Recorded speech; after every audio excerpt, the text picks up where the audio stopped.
Good morning everybody.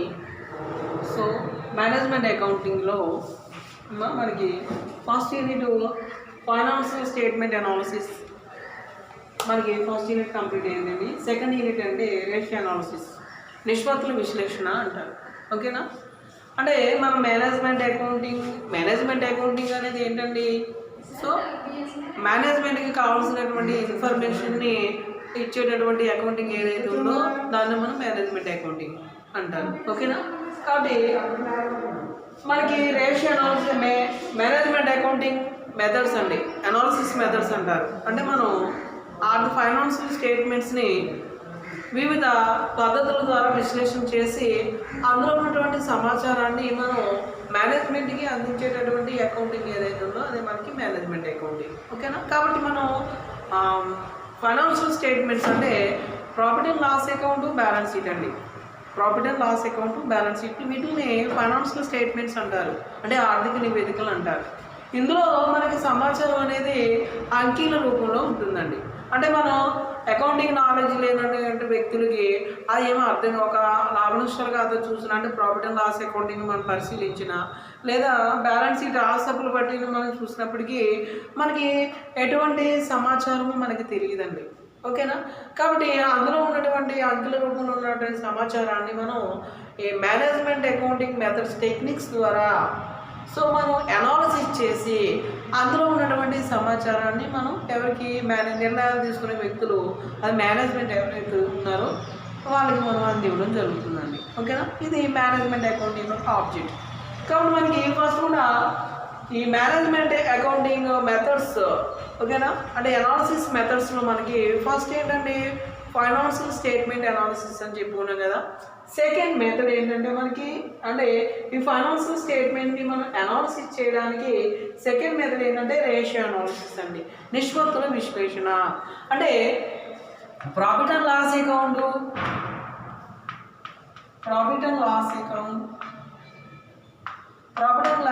And balance sheet, profit and loss account and balance sheet.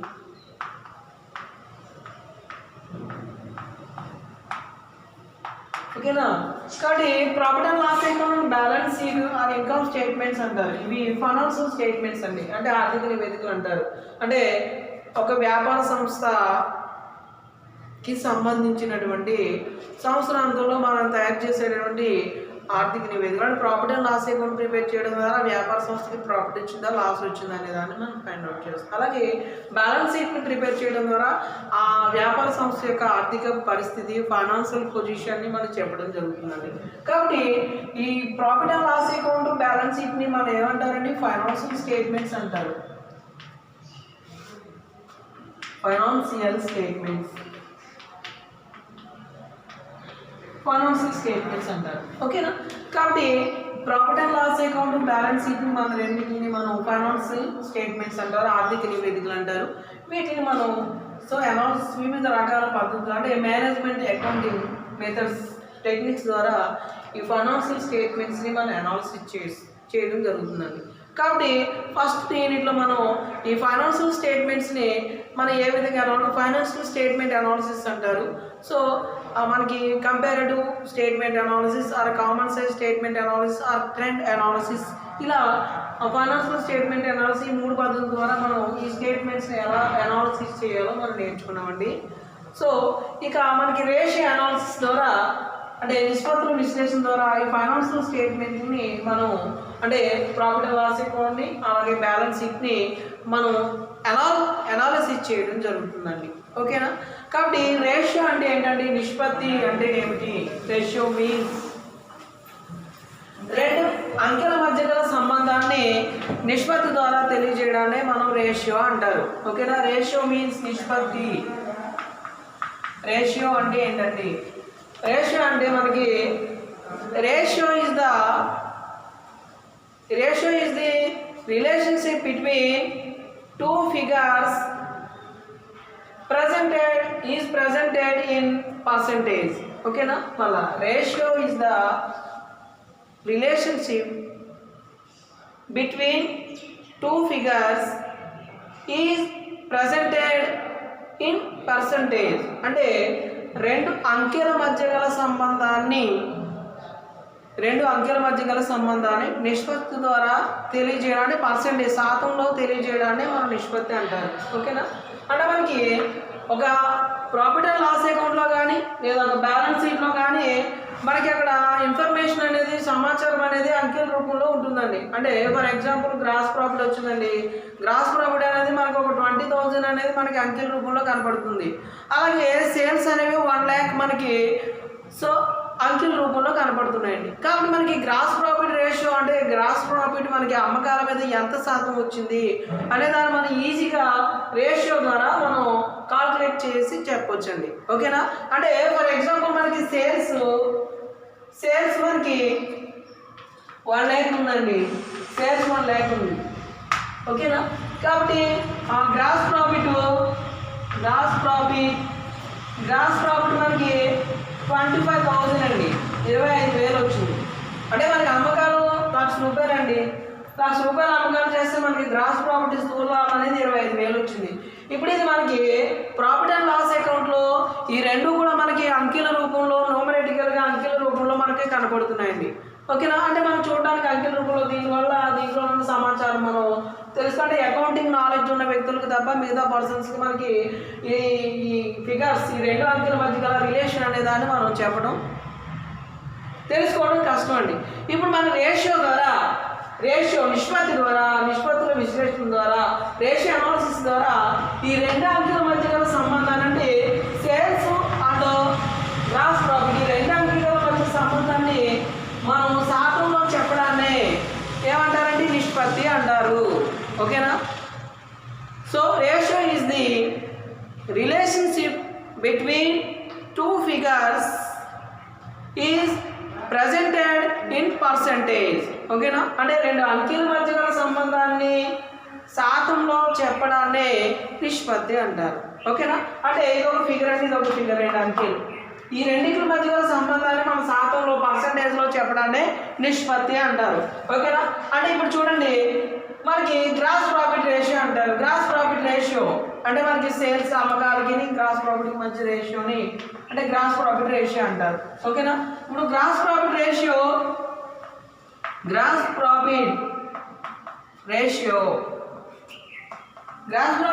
Equal to gross profit divided by sales into 100 ఇది. ఓకేనా? కాబట్టి gross profit అమ్మకాలకి మధ్య గల నిష్పత్తి రెండు relations. అమ్మకాలు మనం 1,00,000 చేస్తే మనకి 25,000 గ్రాస్ ప్రాఫిట్ వస్తుంది. అంటే అమ్మకాల మీద గ్రాస్ ప్రాఫిట్ అంటే అమ్మకాల్లో గ్రాస్ ప్రాఫిట్ అనేది ఎంత శాతంగా ఉంది మనకి ఈజీగా. అంటే మనం ఫర్ ఎగ్జాంపుల్ చూడండి ₹10 అమ్మితే మనకు రూపాయి లాభం వచ్చింది. ఓకేనా? ₹10 మనం అమ్మకాలు చేస్తే మనకు రూపాయి లాభం వచ్చింది. ఎంతలా అంటే మనకి ఎంత పర్సెంటేజ్ అండి? 10% ప్రాఫిట్ వచ్చినట్టు. కాబట్టి ఇక్కడ మనం ₹1,00,000 అమ్మకాలు 1 lakh సేల్స్ చేస్తే మనకి గ్రాస్ ప్రాఫిట్ 25,000. దాని రేషియో మనం ఎలా కడతాం అంటే 25,000 డివైడెడ్ బై 1 lakh ఇంటూ 100%. దాని ఈక్వల్ టు ఎంతండి? 25% వస్తుందమ్మా. 25 దాని ఈక్వల్ టు 25%. ఇది ఓకేనా? అంటే ఇప్పుడు మనం రెండు అంకెల మధ్యలో సంబంధాన్ని చూడండి రేషియోలో నిష్పత్తి శాతంలో చెప్పడాన్ని మనం ఏమంటారండి? నిష్పత్తి రేషియో అంటారు కదా. ఇప్పుడు సేల్స్కి గ్రాస్ ప్రాఫిట్ రెండు అంకె, సేల్స్ అనేది ఒక ఫిగర్ అండ్ ఒక అంకె, గ్రాస్ ప్రాఫిట్ అనేది ఒక ఈ రెండింటి మధ్య గల సంబంధాన్ని రిలేషన్స్ అన్ని మనం శాతం ద్వారా చెప్పడాన్ని మనం రేషియో అంటారు, నిష్పత్తి అంటారు. కాబట్టి చూడండి కాబట్టి అమ్మకాలు 1,00,000 అయినప్పుడు గ్రాస్ ప్రాఫిట్ 25,000 అండి. కాబట్టి అమ్మకాల మీద గ్రాస్ ప్రాఫిట్ శాతం ఎంత ఉందండి? 25%. ఓకేనా ఏమ్మా? కాబట్టి ఇలా ఈజీగా ఇప్పుడు చూడండి గ్రాస్ ప్రాఫిట్ శాతం అంటే 25%. అంటే మనం ₹100 అమ్మితే మనకి ₹25 లాభం వస్తుంది. ఈజీ అనమాట, ఈజీ కాల్కులేషన్. అంటే మనం ఇలా అనాలిసిస్ చేయడం ద్వారా ఈజీగా మనం ఈ ఫైనాన్షియల్ స్టేట్మెంట్లో ఉన్నటువంటి ఇన్ఫర్మేషన్ మనం ఈజీగా తెలుసుకోవడానికి అవకాశం ఉంటుందండి. ఓకేనా? కాబట్టి ఇలా మనం రేషియో అనాలిసిస్ ద్వారా ఈ ప్రాఫిట్ అండ్ లాస్ అకౌంట్లోని బ్యాలెన్స్ షీట్లో ఉన్నటువంటి ఫిగర్స్ ఏవైతే ఉన్నాయో అంకెలు వాటి మధ్య రిలేషన్స్ని మనం ఈ శాతం రూపంలో చెప్పేటటువంటి మెథడ్ ఏదైతే ఉందో దాన్ని మనం రేషియో అనాలిసిస్ నిష్పత్తుల విశ్లేషణ అంటారు. ఓకేనా? సరే,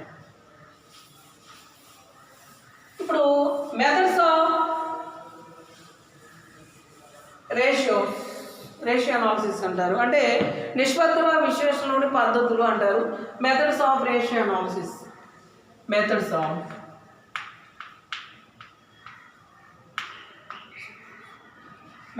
of ratio analysis. Methods of ratio analysis అమ్మా. కాబట్టి మనం నిష్పత్తులు వివిధ రకాల నిష్పత్తుల ద్వారా మనం ఈ ఫైనాన్షియల్ స్టేట్మెంట్ని అనాలిసిస్ చేయడం జరుగుతుందండి. కాబట్టి మెథడ్స్ ఆఫ్ రేషియో అనాలిసిస్, మనకి రేషియోస్లో వివిధ రకాల పద్ధతులు ఉన్నాయి. సో మనకి అందులో ప్రాఫిటబిలిటీ రేషియోస్ అంటారు.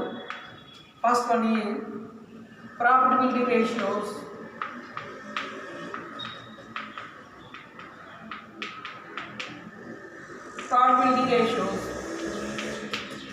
Second one is liquid ratios.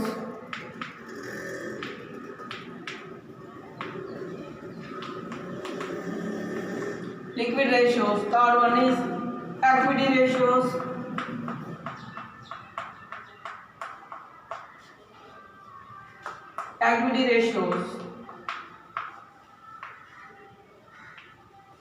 Profitability ratios and liquidity ratios and activity ratio. Fourth one is solvency ratios.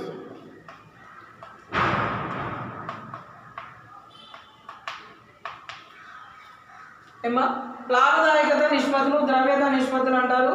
ఇవి ప్రస్తుత ఆస్తుల చలన వేగ నిష్పత్తులు అంటారు. యాక్టివిటీ రేషియోస్ ఇవి దీర్ఘకాలిక ఆస్తుల సంబంధించిన రేషియోస్ అంటారు. ఓకేనా? కాబట్టి మనకు ఉన్నటువంటి సిలబస్లో మనకున్నటువంటి మెథడ్స్ ఏంటంటే, మనకి రేషియో అనాలిసిస్లో మనకున్నటువంటి రేషియోస్ ఏంటంటే, మెథడ్స్ ఆఫ్ రేషియో అనాలిసిస్ నిష్పత్తుల విషయం పద్ధతిలో మనకి ప్రాఫిటబిలిటీ రేషియో అంటే లాభదాయక నిష్పత్తులు. సెకండ్ వన్ లిక్విడిటీ రేషియోస్ అండి, యాక్టివిటీ రేషియోస్, తర్వాత సాల్వెన్సీ రేషియోస్. ఇవి ఇంకా మనకి చాలా ఉన్నాయండి. సో వాటిని మనం అక్కర్లేదు, అంటే మనకి ఇంకా రేషియో అనాలిసిస్ మెథడ్స్ ఇవే కాదని ఇంకా ఉన్నాయి. సో మన సిలబస్లో ఉన్నటువంటి మెథడ్స్ 4 మెథడ్స్ అండి. సో ఫస్ట్ ఏంటంటే ప్రాఫిటబిలిటీ రేషియోస్. ఇది లాభ నష్టాలు కాబట్టి ప్రాఫిట్ అండ్ లాస్ అకౌంట్ తీసుకుని ఈ ప్రాఫిట్ అండ్ లాస్ అకౌంట్లో సంస్థ లాభదాయకత ఏ విధంగా ఉన్నది అనే దాన్ని మనం ఈ ప్రాఫిటబిలిటీ రేషియోస్ ద్వారా మనం లెక్కించాలి. అంటే ఒక వ్యాపార సంస్థ యొక్క ప్రాఫిటబిలిటీ అంటే లాభదాయకత ఏ విధంగా ఉన్నది అనే దాన్ని మనం ఈ ప్రాఫిటబిలిటీ రేషియోస్ ద్వారా మెజర్మెంట్ చేస్తామండి. ఫర్ ఎగ్జాంపుల్ ఏంటంటే gross profit ratio, net profit ratio, operating profit ratio ఇవన్నీ కూడా ప్రాఫిటబిలిటీ రేషియోస్లోకి వస్తాయండి. ఓకేనా? అంటే ప్రాఫిటబిలిటీ రేషియోస్ అనేవి దేనికోసం అంటే ప్రాఫిటబిలిటీ రేషియోస్ని యూజ్ చేసి మనం ఏంటి అనాలిసిస్ చేస్తామంటే ఒక వ్యాపార సంస్థగా ఒక బిజినెస్ ఆర్గనైజేషన్ యొక్క ప్రాఫిటబిలిటీ లాభదాయకతని మనం అనాలిసిస్ చేయడం జరుగుతుందండి. ఓకేనా? ఇక్కడ మనకి ఈ ప్రాఫిటబిలిటీ రేషియోస్లో మనకి gross profit ratio, operating profit ratio, net profit ratio ఇవన్నీ కూడా మనం ప్రాఫిటబిలిటీ రేషియోస్లోకి వస్తాయండి. కాబట్టి ప్రాఫిటబిలిటీ రేషియోస్ అనేవి ఒక వ్యాపార సంస్థ యొక్క లాభాన్ని మెజర్మెంట్ చేయడానికి, కొలవడానికి ఉపయోగించేటటువంటి రేషియోస్ అండి. ప్రాఫిటబిలిటీ రేషియోస్ ద్వారా ఒక వ్యాపార సంస్థ యొక్క లాభాన్ని మనం మెజర్మెంట్ చేస్తామండి. ఓకేనా? పర్సెంటేజ్. ఇక లిక్విడిటీ రేషియోస్ అంటే ద్రవ్యత నిష్పత్తులు అంటారు. ఈ ద్రవ్యత నిష్పత్తుల ద్వారా మనం ఏం చేస్తామంటేనండి, ఈ ద్రవ్యత నిష్పత్తుల ద్వారా సంస్థ యొక్క ఆర్థిక పరిస్థితి అంటే సంస్థ యొక్క ప్రస్తుత ఆర్థిక పరిస్థితిని మనం ఈ లిక్విడిటీ రేషియోస్ ద్వారా మనం లెక్కించడం, కాల్కులేట్ చేయడం జరుగుతుందండి. ఓకేనా? ద్రవ్యత అంటే డబ్బు అంటే ప్రస్తుత ఒక సంవత్సరం మనం రోజువారీ అప్పుల్ని లేదా ప్రస్తుత అప్పులు కరెంట్ లయబిలిటీస్ ఏవైతే ఉన్నాయో ఆ కరెంట్ లయబిలిటీస్ని తీర్చడానికి సంస్థ దగ్గర గల కరెంట్ అసెట్స్ ఎన్ని ఉన్నాయి, ఎంత అంటే కరెంట్ అసెట్స్ అంటే మనకి current assets and current liabilities. ఓకేనా? అంటే మనకి కరెంట్ అసెట్స్ అనేవి కరెంట్ లయబిలిటీస్ని మనం తీర్చడానికి సరిపడగా ఉండాలండి. ఓకేనా? అంటే ఇప్పుడు మనకి ప్రస్తుత అప్పులు అని కరెంట్ లయబిలిటీస్, అవి మనకి ఒక నెల 2 నెలల టైం పీరియడ్ తోటి మనం చెల్లించేయాలంటే మన దగ్గర క్యాష్ అనేది ఉండాలి. క్యాష్ అనేది మనకి అంటే లిక్విడిటీ కరెంట్ అసెట్స్ రూపంలో ఉంటుంది. అంటే cash in hand, cash at bank, debtors, bills, receivables ఇవన్నీ కూడా మనకి లిక్విడిటీ అంటే ప్రస్తుత కరెంట్ అసెట్స్ అంటారు. వీటి ద్వారా మనకి నగదు అనేది మనకి వస్తుందండి. కాబట్టి ఈ లిక్విడిటీ రేషియో ద్వారా సంస్థ యొక్క ప్రస్తుత ఆర్థిక కరెంట్ ఫైనాన్షియల్ పొజిషన్ని మనం మనకి షార్ట్ టర్మ్ ఫైనాన్షియల్ పొజిషన్ని మనం లెక్కించడం, అనాలిసిస్ చేయడం జరుగుతుందండి. ఓకేనా? అంటే సంస్థ ప్రస్తుత అప్పుల్ని తీర్చడానికి కావాల్సినటువంటి నగదు దాని దగ్గర అంటే వర్కింగ్ క్యాపిటల్ అంటారండి. నిర్వహణ మూలధనం అంటే వ్యాపార సంస్థ యొక్క రోజువారీ కార్యకలాపాలను నిర్వహించడానికి కావాల్సినటువంటి మూలధనాన్ని వర్కింగ్ క్యాపిటల్ అంటారు. ఓకేనా? అంటే ఒక వ్యాపార సంస్థ ప్రతిరోజు జరిగినటువంటి వ్యాపార కార్యకలాపాలు చేయడానికి కొంత నగదు అనేది మనకు అవసరం అవుతుందండి. ఏ వ్యాపార సంస్థ అయినా సరే. కాబట్టి ఆ నగదు అనేది మన దగ్గర సరిపడగా ఉన్నప్పుడే దాని లిక్విడిటీ బాగుందంటారు. ద్రవ్యత్వ పరిస్థితి మనకి బాగుందని చెప్తాం. కాబట్టి ఈ లిక్విడిటీ వ్యాపార సంస్థ రోజువారీ కార్యకలాపాలు నిర్వహించడానికి కావాల్సిన మూలధన క్యాపిటల్ ఏదైతే ఉందో దాన్ని మనం వర్కింగ్ క్యాపిటల్ అంటారు. ఓకేనా? అంటే నిర్వహణ మూలధనం అంటారు. కాబట్టి ఈ వర్కింగ్ క్యాపిటల్ అనేది సక్రమంగా మనకు ఉన్నదా లేదా అనే దాన్ని మనం మెజర్మెంట్ చేయాలంటే దేని ద్వారా లిక్విడిటీ రేషియోస్ ద్వారా మనం ఈ ప్రస్తుత ఆర్థిక పరిస్థితిని మనం లెక్కించడం జరుగుతుందండి. ద్రవ్యత్వ పరిస్థితి ఆ సంస్థ యొక్క ద్రవ్యత్వాన్ని మనం కొలవడం జరుగుతుందండి. ఓకేనా? అంటే మనకి ఇక్కడ కరెంట్ అసెట్ ఇక్కడ మనకు ఉండే రేషియోస్ అంటే current asset ratio and liquid ratio and absolutely liquid ratio అంటారు. పరమ ద్రవ్యత్వ నిష్పత్తి. వీటి ద్వారా సంస్థ యొక్క ద్రవ్యత్వాన్ని మనం కొలవడం జరుగుతుందండి, అనాలిసిస్ చేయడం జరుగుతుందండి లిక్విడిటీ రేషియోస్ ద్వారా. ఇక థర్డ్ వన్ యాక్టివిటీ రేషియోస్ అంటారు. ప్రస్తుత ఆస్తుల చలన వేగ నిష్పత్తి అంటారు. ఓకేనా? కరెంట్ అసెట్స్ ఏవైతే ఉన్నాయో ఆ కరెంట్ అసెట్స్ మనకి నగదులోకి మళ్ళీ సరుకు అంటే అసెట్స్లోకి మారడానికి ఎంత టైం పీరియడ్ పడుతుందో దాన్ని మనం ఏంటంటే యాక్టివిటీ రేషియోస్ అంటారు. ప్రస్తుత ఆస్తుల చలన వేగ నిష్పత్తి అంటే కరెంట్ అసెట్స్ ఏ విధంగా మూవ్ అవుతున్నాయి, అంటే వాటి మూమెంట్ అనే దాన్ని మనం ఏ విధంగా ఉందనే దాన్ని లెక్కించడానికి ఈ యాక్టివిటీ రేషియోని మనం ఉపయోగిస్తామండి. అంటే అర్థమైందా? చూడండి, కరెంట్ అసెట్స్ మూవ్మెంట్ అండి యాక్టివిటీ. ఇట్లే మనం టర్న్ ఓవర్ రేషియోస్ అంటారు.